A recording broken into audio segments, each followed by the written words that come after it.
ပဲမင်္ဂလာပါရှင်ကျမကတော့အဆက်မဲ့အစင်မြေတက်ခွဲခန်းနဲ့ယောဂရှာဖွေရေးစင်တာမှာဒေါက်တာစင်မေဖြစ်ပါတယ်ဒီနေ့ကျမရဲ့ဘဟုတုတအစီအစဉ်နဲ့ဆွေးနွေးတင်ပြပေးမယ့်ခေါင်းစဉ်လေးကတော့ဒီတုန်းကပြောပြနေတဲ့စီးချိုယောဂရဲ့တတိပိတန်ဆိုတဲ့ခေါင်းစဉ်လေးပဲဖြစ်ပါတယ်ရှင်ဒီအတွက်ကိုရှင်းပြဆွေးနွေးပေးသွားဖို့အတွက်အထူးဧည့်သည်တော်အနေနဲ့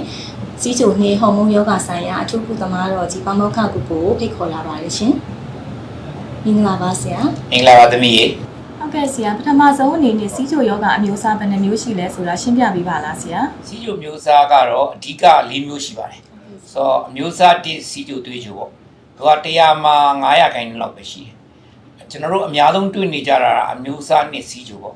100မှာ95ရာခိုင်နှုန်းလောက်ရှိတယ်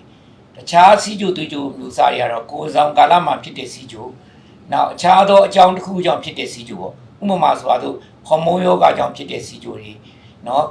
်ပန်ခရီးယားလို့ခေါ်တဲ့မုတ်ချိုအိမ်မကောင်းတဲ့ကြောင့်ဖြစ်တဲ့စီးချိုတွေနောက်တစ်ခုကဆေးတွေတောက်သုံးတဲ့ကြောင့်ဖြစ်တဲ့စီးချိုတွေပရနက်စလုံးဆိုတဲ့နော်ဆေးတွေဆက်ဆေးတွေကြောင့်ဖြစ်တဲ့တောက်သုံးတဲ့ကြောင့်ဖြစ်တဲ့စီးချိုတွေဆိုတာဆိုပြီးရှိပါတယ်ဒါပေမဲ့အဓိကတော့ပုံဝင်လင်းပြောရင်တော့အကောင်းဆုံးကတော့မှတ်သားဖို့ကတော့မျိုးစား1နဲ့မျိုးစား2 2မျိုးသိရင်တော့ရပါပြီဆိုတော့4မျိုးတော့ရှိတယ်အဓိကအများဆုံးသိကြတာတော့1နဲ့2ပါပဲဟုတ်ကဲ့ဆရာစီးချိုအမျိုးအစားတွေထဲကမှအမျိုးအစားတစ်စီးချိုဖြစ်တဲ့ type 1 diabetes အကြောင်းလေးကိုလည်းဆရာဝေမျှပေးပါအောင်ရှင်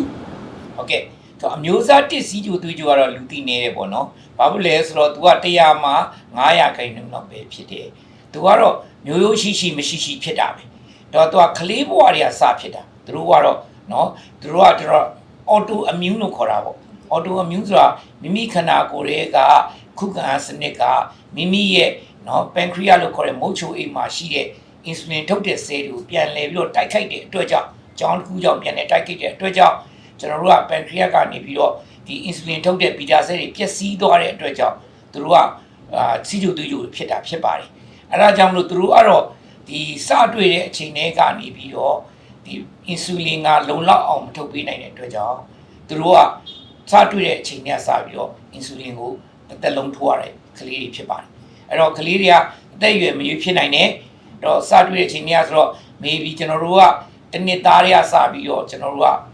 18နှစ်သား19နှစ်သားအသက်30အထိလဲကျွန်တော်တို့တွေ့ရှိနိုင်ပါတယ်ဒီအမျိုးအစားတစ်သွေးချိုစီးချိုသမားတွေကရှိနေပါတယ်မြန်မာနိုင်ငံမှာအမျိုးအစားတစ်စီးချိုဝေဒနာရှင်များရှိပါသလားဆရာရှိပါတယ်ကျွန်တော်တို့အနေနဲ့ဒီအမျိုးအစားတစ်စီးချိုသွေးချိုကလေးတွေပေါ့နော်ကျွန်တော်တို့လိုက်လံရှာဖွေနေပါတယ်ကျွန်တော်တို့2019ကစပြီးတော့ကျွန်တော်တို့စီမံချက်နဲ့လိုက်ပြီးတော့ရှာဖွေနေပါတယ်အဲ့တော့ကျွန်တော်တို့ကျန်းမာရေးဝန်ကြီးဌာနနဲ့ပူးပေါင်းပြီးတော့ကျွန်တော်မိဖက်အဖွဲ့အစည်းနှစ်ခုရှိပါတယ် CDIC ဆိုလဲเนาะကမ္ဘာဒီအဖွဲ့အစည်းတစ်ခုပေါ့နော်အဲ့ဒါကကျွန်တော်တို့က Changing Diabetes in Children ဆိုတဲ့အဖွဲ့ပေါ့နော်ကျွန်တော်က Denmark နိုင်ငံကနေပြီးတော့အခြေစိုက်တဲ့เนาะအဖွဲ့အစည်းတစ်ခုရဲ့နောက်ပြီးတော့ A4D ဆိုတဲ့ဗြိတိန်နိုင်ငံကအခြေစိုက်တဲ့အဖွဲ့အစည်းတစ်ခုရဲ့နဲ့ပူးပေါင်းပြီးတော့ကျွန်တော်တို့ရှာဖွေနေပါတယ်အဲ့ခါမှာကျွန်တော်တို့ကအဲ့ကျမကြီးကျွန်တော်တို့နော်ဝန်ကြီးဌာနနဲ့ပူးပေါင်းရှာဖွေတဲ့အခါမှာကလေးပေါင်း469ယောက်ကိုရှာဖွေတွေ့ရှိပါတယ်အဲ့တော့အဲ့ကလေးပေါင်း469ယောက်မှာအခုတော့ကျွန်တော်တို့ဒီကိုဗစ်ကာလမှာကျွန်တော်တို့နော်ပြန်ပြီးတော့ကျွန်တော် lawsuit follow up ပေါ့ကျွန်တော်တို့ပြန်လည်းမတွေ့ရှိရတယ်လည်းရှိပါတယ်တချို့လည်းပျောက်ဆုံးနေရတယ်တည်ဆုံးတာလည်းရှိကောင်းရှိမယ်ပေါ့နော်အခုချိန်ထိကျွန်တော်နဲ့အဆက်အသွယ်လုပ်နေတဲ့ကလေးပေါင်းကတော့410ယောက်လောက်ရှိပါတယ်410လောက်ဆိုတော့ကျွန်တော်တို့ကဘာလုပ်ပေးနေလဲဆိုတော့ကျွန်တော်တို့ဒီ410ကိုကျွန်တော်တို့စတင်တွေ့ရှိတဲ့အချိန်အားစပြီးတော့ပေါ့နော်တက်25နှစ်အထိကျွန်တော်တို့ကဆေးတွေလကားပေးအင်ဆူလင်ကိုလကားပေးပါတယ်နောက်ပြီးတော့ကျွန်တော်တို့ကစီယိုတူဂျိုတိုင်းနဲ့ဆက်တွေကိုကျွန်တော်လကားပေးတယ်နော် strip တွေလကားပေးတယ်ပြီးတဲ့အခါမှာတက်နိုင်တဲ့လောက်ကျွန်တော်တို့ပံ့ပိုးပြီးတယ်ပေါ့နော်ကျွန်တော်တစ်နှစ်ကို2သိန်းဖို့ပေါ့နော်သွေးတွေဖောက်စစ်ဖို့အတွက်ကျွန်တော်ပေးပါတယ်တက်နိုင်တဲ့လောက်နော်ကျွန်တော်တို့ social ဘိုင်းပေါ့နော်ကျမပညာရေးပါဆိုင်ရာကိုတက်နိုင်လောက်ပံ့ပိုးပေးပါတယ်ကျွန်တော်တို့ဒီ pediatric society ကိုခေါ်တဲ့ကလေးထုဆရာဝန်ကြီးတွေကျွန်တော်တို့ရဲ့ adult endocrinologist လို့ခေါ်တဲ့ကျွန်တော်တို့ရဲ့စီယိုသွေးချိုဆရာဝန်တွေပူးပေါင်းပြီးတော့ကျွန်တော်တို့ရဲ့ကျမရေးဝန်ကြီးဌာနရဲ့เนาะကျွန်တော်တို့စေဝန်ကြီးတွေအောက်မှာကျွန်တော်တို့ဒီအမျိုးသားတစ်စီယိုသွေးချိုဌာနတွေဖွင့်ပြီးတော့ကျွန်တော်တို့ဥပမာဆိုလို့ရန်ကုန်ပြည်သူစေဝန်ကြီးရန်ကုန်ကလေးစေဝန်ကြီးကျွန်တော်မြောက်ကလာစေဝန်ကြီးမန္တလေးစေဝန်ကြီးပေါ့မကွေးတောင်ကြီးမှာဖွင့်ပြီးတော့ကျွန်တော်တို့လိုက်ကူတာပေးနေပါတယ်ဟုတ်ကဲ့ဆရာအဲ့ဒီတိုက်ဝမ်ဒါဗီဒီအမျိုးအစားတစ်စီးချိုရဲ့ယောဂလက္ခဏာလေးတွေရောသိလို့ရမှာရှင် ကလေးတွေက2မျိုးပေါ့နော်တချို့ကြတော့လေနော်ဒါဗတိကီတိုအစီဒိုစစ်လို့ခေါ်တဲ့နော်ဒါဗတိကြောင့်ကျွန်တော်တို့ကသွေးထဲမှာကီတုံးဘော်ဒီတွေတအားများပြီးတော့နော်အက်ဆစ်ဓာတ်တွေတအားများပြီးတော့ကလေးကသတိလစ်ပြီးတော့ဆေးရုံရောက်တာအဲ့ဒီအချိန်မှာစတွေ့ရတယ်များတယ်အဲ့လိုမျိုးဒါဗတိကီတိုအစီဒိုစစ်လို့ခေါ်တယ်အဲ့လိုမျိုးလက္ခဏာတွေနောက်ဆက်တွဲဆိုးကျိုးတွေဖြစ်ပြီးတော့မှ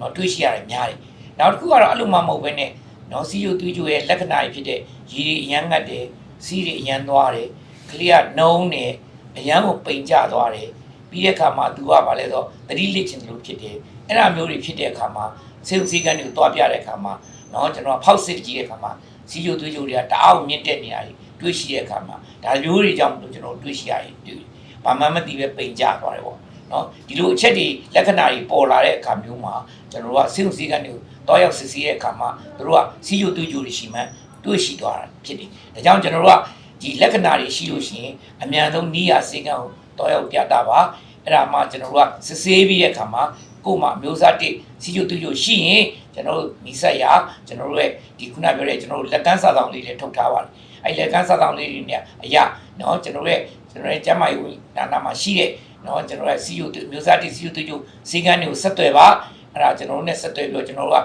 ကူညီပြီးတော့ကုသပေးနေပါဟုတ်ကဲ့ diabetes ketoacidosis DKA ကိုဘယ်လိုသိရှိနိုင်မှာမလဲဆရာဒါဗတိကီတိုအစီဒိုစစ်ဆိုတာကစီးကျိုသွေးကျိုပေါ့နော်ကျွန်တော်တို့ကဒါဗတိကီတိုအစီဒိုစစ်ဆိုတာ DKA လို့ကျွန်တော်ကအတူကောက်ခေါ်ပါတယ်ဒါဗတိက DKA ပေါ့အဲ့လိုပြိုဖြစ်ဖို့အတွက်တစ်ကစီးကျိုသွေးကျိုရှိရစီးကျိုသွေးကျိုမှာလေကျွန်တော်တို့ရဲ့သတ်မှတ်ချက်ပေါ့သတ်မှတ်ချက်ကဒါဗတိလို့ခေါ်တဲ့နော်စီးကျိုသွေးကျိုရဲ့နော်က more than 2 အရင်တော့240နဲ့ဖြတ်တာ240ကျိုးအောင်နော်တရားဓာတ်ကချိုဓာတ်က240ကျော်ရမယ်အခုနောက်ပိုင်းတော့200ကျော်ရပြီလို့ပြောပါတယ်240ကျော်ရမယ်နှစ်ကနော်ကီဒီပြီးတော့ K ပေါ့ကီတုံးပေါ့ကီတုံးဓာတ်ကနော်သွေးထဲမှာသုံးဖို့စီးထဲမှာရှိရမယ်သွေးထဲမှာရှိရဆိုရင်ကျွန်တော်တို့ကနော်ကနန်းနဲ့ပြ3 millimole per liter ကျော်ရမယ်နော် A ဆိုတာအစီဒိုစစ်လို့ခေါ်တယ်နော်သွေးထဲကနော်အက်ဆစ်ဓာတ်တွေများစစ်တက်တွေများလို့ခဏကိုယ်ထဲမှာ blood pH လို့ခေါ်တာပေါ့ pH က7အောက်ကိုပြုတ်ကြရမယ်ကျွန်တော်တို့က bicap လို့ခေါ်တယ် bicarbonate ဆိုတဲ့ဓာတ်ကိုစစ်လိုက်ရင်15အောက်ကိုကျဆိုတော့အဲ့တော့ဒီအချက်3ချက်ပြည့်စုံရင်ကျွန်တော်တို့ကဒါဗတိကီတိုအစီဒိုစစ်လို့ခေါ်တယ်အဲ့ဒါကစီယိုသွေးကြိုယောဂရဲ့ကျွန်တော်တို့ရဲ့စိုးကြိုးထဲမှာပါတယ်ချက်ချင်းစိတ်ုံကိုကျွန်တော်တင်ရမယ်ကုသရမယ်အဲ့လိုကုသမှုမရှိလို့ရှိရင်ဒီကလေးကအသက်အန္တရာယ်ရှိဒါကြောင့်မလို့ဒါဗတိကီတိုအစီဒိုစစ်ဖြစ်ရင်အမြန်ဆုံးဆေးရုံတင်ပြီးတော့ကုသမယ်သို့မဟုတ်အသက်အန္တရာယ်အများကြီးရှိတယ်ဒါကြောင့်မလို့ကျွန်တော်တို့ကကီတုံးဘော်ဒီဆိုတာအမှန်တန်အရေးကြီးတယ်ဒီကီတုံးတွေတအားများလာရင်ခန္ဓာကိုယ်ထဲမှာအက်ဆစ်ဓာတ်တွေတအားများပြီးတော့အသက်အန္တရာယ်ဆုံးရှုံးမှုရှိပါတယ်ဒါကိုကျွန်တော်ကဒါဗတိကီတိုအစီဒိုစစ်လို့ခေါ်ပါတယ်ကီတုံးကိုဘယ်လိုနည်းလမ်းတွေနဲ့စစ်ဆေးလို့ရနိုင်မလဲဆရာအဲ့တော့အဲ့မတိုင်မီမှာကီတုံးဆိုတာဘယ်လိုဖြစ်တာလဲဆိုတော့ကျွန်တော်တို့နည်းနည်းလေးတင်ပြပါရစေဆိုတော့ကျွန်တော်တို့ခန္ဓာကိုယ်ကကျွန်တော်တို့ဆဲတွေရှိဒီဆဲတွေကအလုတ်လောက်ရတဲ့အခါမှာလောင်စာကိုဘယ်အနေနဲ့ကျွန်တော်ကသုံးရလဲဆိုတော့ glucose ကိုကျွန်တော်ကသုံးတယ် glucose ဆိုတာဘယ်ရလဲဆိုတော့ကျွန်တော်ကအစားတောက်စားလိုက်တဲ့အခါမှာ carbohydrate လို့ခေါ်တဲ့ကစီဓာတ်တွေကိုစားတယ်ကစီဓာတ်တွေကိုစားလိုက်လို့ရှိရင်သူက glucose ဆိုတာဖြစ်လာဆိုတော့ glucose တွေကိုဖြစ်လာရင် glucose ကဥရေကနေပြီးတော့တရားဓာတ်တွေကိုကျွန်တော်ဆုပ်လိုက်တဲ့အခါမှာသွေးထဲမှာတရားဓာတ်တွေရောက်လာဒီသွေးထဲကတရားဓာတ်တွေကိုဆဲထဲကိုကျွန်တော်တို့ကတွန်းပို့ဖို့အတွက်ဘာလိုလာလဲဆိုရင်ကျွန်တော်တို့ရဲ့ pancreas ကနေပြီးတော့မုတ်ချိုအိတ်ကနေပြီးတော့ insulin ဆိုတဲ့ဟော်မုန်းတွေထုတ်ရတယ်အဲ့ insulin နဲ့ဟော်မုန်းကဘာလုပ်ပေးတာလဲလို့ပြောရင်သွေးထဲမှာရှိတဲ့တရားဓာတ်တွေကိုကျွန်တော်ဆဲထဲကိုတွန်းပို့လိုက်ဆဲထဲကိုထည့်ဝင်သွားအောင်လုပ်ပြီးဆဲထဲဝင်အောင်လုပ်ပြီးဆဲတွေက glucose ကိုရသွားတယ်ရသွားရင်သူတို့ကသူ့ကိုလောင်စာစီအနေနဲ့တုံးဆဲတွေကအလုပ်လုပ်တယ်ဒီလိုနည်းနဲ့ကျွန်တော်ကအသက်ရှင်ကြတာအဲ့တော့စီယိုသွေးကြိုသမားတွေမှာအခုနပြောတဲ့ဒီ pancreas ကနေပြီးတော့မုတ်ချိုအိတ်ကနေ insulin ကိုအကြောင်းကြောင်းထုတ်မပြီးတော့နော်အမျိုးအစားနှစ်သမားတွေဆိုရင်90%မထုတ်ပြီးတော့အခုကျွန်တော်ပြောတဲ့အမျိုးအစားတစ်ကလေးတွေမှာအကြောင်းကြောင်း90%လောက် insulin ထုတ်မပြီးတော့အဲ့လိုထုတ်မပေးရကြောင့်ဘီတာဆဲတွေပျက်စီးသွားလို့ထုတ်မပေးနိုင်တော့ဒီတော့သူတို့က insulin မရှိဘူး insulin မရှိတော့သူတို့ကသွေးထဲမှာရှိတဲ့တရားဓာတ်ကိုနော်ဆဲတဲ့ကိုမတွန်းပို့နိုင်တော့ထည့်မပေးနိုင်တော့ဆဲတွေကသူတို့လိုအပ်တဲ့ glucose နော်လောင်စာဆီမရတော့သူကဘယ်ကလောင်စာဆီကိုသုံးရလဲလို့ပြောရင်သူတို့အသေးထဲမှာတင်စီထားတဲ့နော် fat လို့ခေါ်တဲ့အဆီဓာတ်တွေကိုသူကလောင်စာဆီနဲ့သုံးရတယ်အဲ့ဒါတိတ်မကောင်းသူဆီဓာတ်ကိုဒုတိယလောင်စာဆီတော့နော်ဒါသူက backup အနေနဲ့သုံးထားတယ်ကျွန်တော်တို့ကနော်ဒုတိယလောက်အနေနဲ့ကျွန်တော်ကလောင်စာဆီနဲ့သုံးရတယ်အဲ့လိုအဆီဓာတ်တွေကိုလောင်စာဆီနဲ့သုံးလိုက်တဲ့အခါမှာအဲ့ဒါရဲ့နောက်ဆက်တွဲကဘာဖြစ်လာလဲဆိုတော့ကီတုန်းဆိုတာဖြစ်လာအဲ့ကီတုန်းဓာတ်တွေကပေါ်လာဆိုတော့ဒီကီတုန်းဓာတ်တွေကသွေးထဲမှာများလာ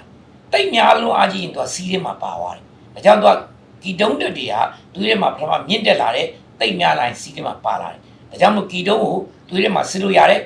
စီးထဲမှာလည်းစစ်လို့ရတယ်ဒီကီတုန်းဓာတ်တွေတိတ်များလာရင်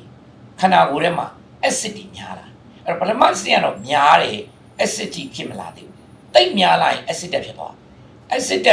ရင်ခန္ဓာကိုယ်ရဲ့ဆဲတွေကကျွန်တော်ကများသောအားဖြင့်เนาะ pH ကကျွန်တော်တို့ခန္ဓာကိုယ်ရဲ့ pH က 7.4 လောက်မှာပဲနေတာများတယ် acid medium မှာနေလို့မရ